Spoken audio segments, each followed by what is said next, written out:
എടാ നമുക്ക് എന്തെങ്കിലും കുഴപ്പമുണ്ടോ? എനിക്ക് കുഴപ്പമൊന്നുമില്ല. ഇന്നലെ അച്ഛൻ വന്നിട്ട് ഒരേ ഉപദേശം, ലൈഫിൽ എന്തെങ്കിലുമൊക്കെ ഒരു ഇൻട്രസ്റ്റ് വേണ്ടേ, പാഷൻ വേണ്ടേ, നീ എന്തിങ്ങനെ ആയിപ്പോയെന്ന് അച്ഛൻ എന്നോട് ചോദിക്കുന്നടാ. എടാ നിനക്കറിയാം, പണ്ട് ഞാൻ സ്കൂളിൽ പഠിക്കുമ്പം എന്നെ കൊണ്ട് പാട്ട് പഠിക്കാൻ ചേർത്തു. എൻ്റെ മോൻ കണ്ട് ബോറടിച്ചിട്ടാന്ന് തോന്നുന്നു പുള്ളി ഒരേ വായിക്കോട്ടെ. എൻ്റെ അച്ഛൻ്റെ ഇൻട്രസ്റ്റ് കാരണം പോയതാ, അല്ലാണ്ട് എനിക്ക് ഇതിലുള്ള ഇൻട്രസ്റ്റ് ഒന്നുമില്ല. അയാൾക്കാണെങ്കിൽ ഇതിൽ കൊടുക്കത്ത ഇൻട്രസ്റ്റ്. നിനക്ക് സിനിമ കാണുന്ന ഇഷ്ടമാണോ? നിനക്ക് ടൂർ പോകാൻ ഇഷ്ടമാണ്? എനിക്ക് വീട്ടിൽ നിന്ന് പുറത്തിറങ്ങുന്ന ഇഷ്ടമല്ല. ഇന്നലെ അനിയൻ വന്നിട്ട് പറയാണ് അവന് കട്ടിൽ ഒറ്റയ്ക്ക് കിടക്കണം, ഞാൻ മാറി കിടക്കണം. ഞാൻ അപ്പം തന്നെ ഒരു പാവരിച്ച് താഴെ കിടന്നു. അപ്പോൾ എന്നോട് ചോദിക്കുക, ചേട്ടൻ എന്തിങ്ങനെ ഒരു ഭാഷ വേണ്ട, ജീവിതത്തിൽ എന്തെങ്കിലുമൊക്കെ ലക്ഷ്യം വേണ്ടെന്ന്. എന്തിന്? ഞാനും തന്നെ അവനോട് ചോദിച്ചത്. ചിക്കൻ കറി ഞാൻ തോന്നുന്നു. നല്ല മണമല്ലേ? അല്ല നമ്മളെന്താ പറഞ്ഞോണ്ടിരുന്നത്? വെറുതെ ഇരിക്കുന്ന കാര്യം.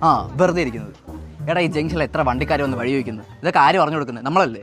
എടാ ആ വളവിൽ എത്ര ആക്സിഡന്റ് നടന്നു, ഇവരൊക്കെ ആശുപത്രി കൊണ്ടുപോയതാരാ?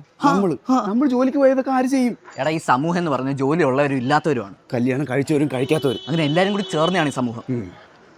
ഈ ലൈഫിൽ എന്തെങ്കിലും ഇൻട്രസ്റ്റ് ഉണ്ടെങ്കിലേ ലൈഫിൽ ഇൻട്രസ്റ്റ് ഉണ്ടാവുള്ളൂ. ഇൻട്രസ്റ്റ് ഇല്ലാത്തവർക്ക് ഇൻട്രസ്റ്റ് ഉണ്ടാവില്ലേ? ഇതൊക്കെ ആരോട് പറയാൻ, ആര് കേൾക്കാൻ? അതാണ് ഞാൻ ആദ്യം ചോദിച്ചത്, നമുക്ക് എന്തെങ്കിലും കുഴപ്പമുണ്ടോ? നമുക്ക് ഒരു കുഴപ്പമില്ല, നമ്മൾ സൂപ്പറാണ്. സൂപ്പറാണ്.